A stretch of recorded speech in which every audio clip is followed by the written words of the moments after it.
Well, holy shit! Just when I thought that all hope was lost, just when I thought that neither the science of man nor the power of God himself could produce something worth watching on this season of The Ultimate Fighter, it turns out that Santa Claus is real and your parents didn't resent you as a child because at long last, we got a legitimately good episode of TUF 31!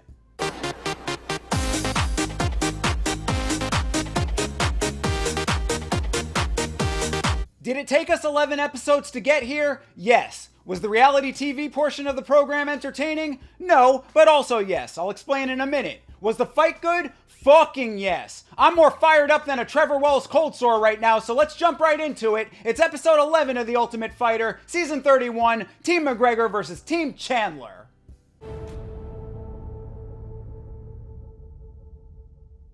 In what they dubbed the Battle of the Bayou, this episode's fight was between Jason Knight and Kurt Hollabaugh, two very skilled, very dangerous veteran fighters. The episode begins with the two of them in the kitchen discussing the output that they should be expecting from each other. If we don't each break 500 punches each, we didn't do our job. Well, Kurt, if that's your criteria for what you consider a good day at the office, you were really gunning for Employee of the Month with this fight. Somebody put this man's name on a parking spot! I visualize Kurt constantly coming forward. And I am the matador, I guess you could say. I mean, I get what you're saying, but let's be real. This guy is the matador. And God forbid any of you fuckers ever run into him.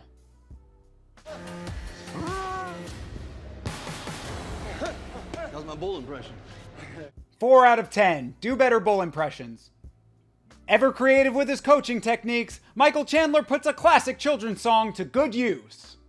Hands connected to the shoulders, shoulders connected to the core, core connected to the hips. The ankle bone's connected to the leg bone. Now shake them skeleton bones. Now it's time for the coach's challenge, and being that it's at night and indoors, the fighters are speculating as to what the challenge itself will be. One-legged race for Lee.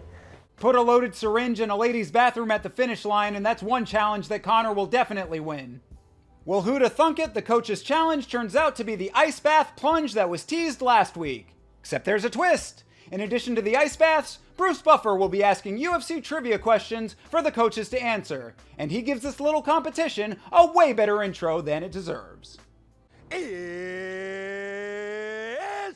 bath time! From here on out, this soundbite will be played every time that I bathe myself.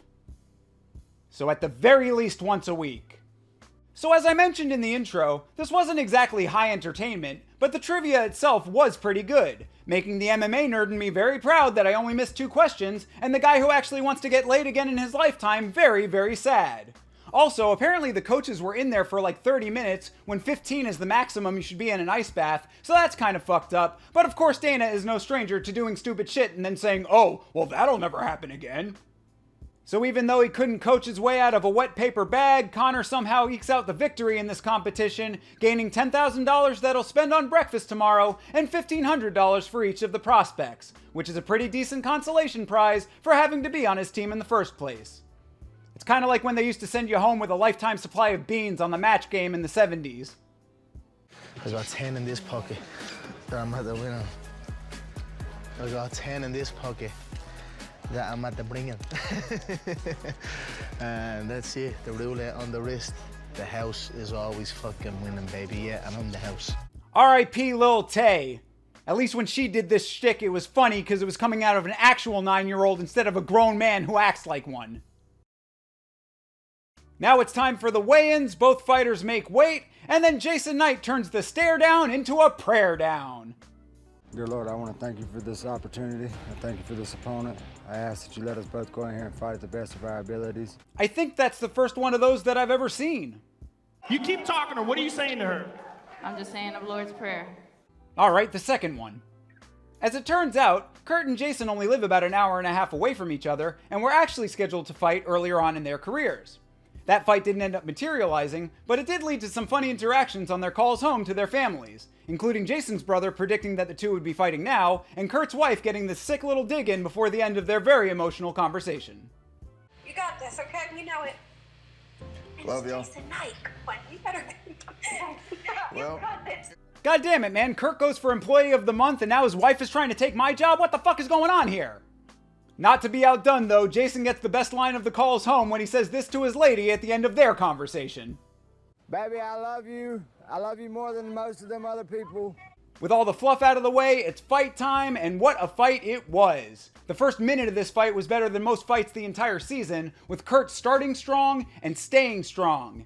In addition to his power and distance management, I think the most impressive thing to me about the striking clinic that Kurt put on was his rhythm and his timing. He found his tempo early, locked into the flow state, and kept that for as long as the fight lasted. I think it was this early accuracy that caught Jason off guard, not allowing him to find his own rhythm.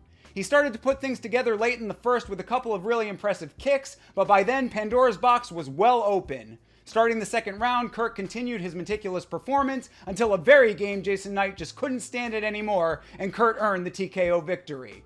A fucking brilliant, high-level, UFC caliber fight for this UFC television show. Amazing. Dana called it the fight of the season, and unless Cody and Rico can tear the rafters off the Apex and beat each other with those, I'm thinking that I agree. Also, side note, hey you two, this is how you fight someone that you consider a friend.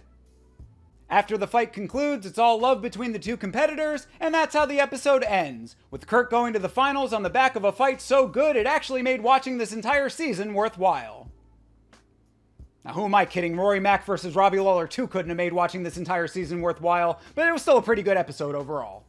If you like these highlight videos, subscribe to the channel, and I'll definitely see you in the next one for the finale of The Ultimate Fighter, where I'll be screaming the words "free at last" so loudly, I'll be accused of racial insensitivity and most assuredly get canceled.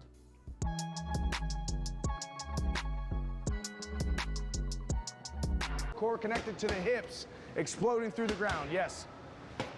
There we go.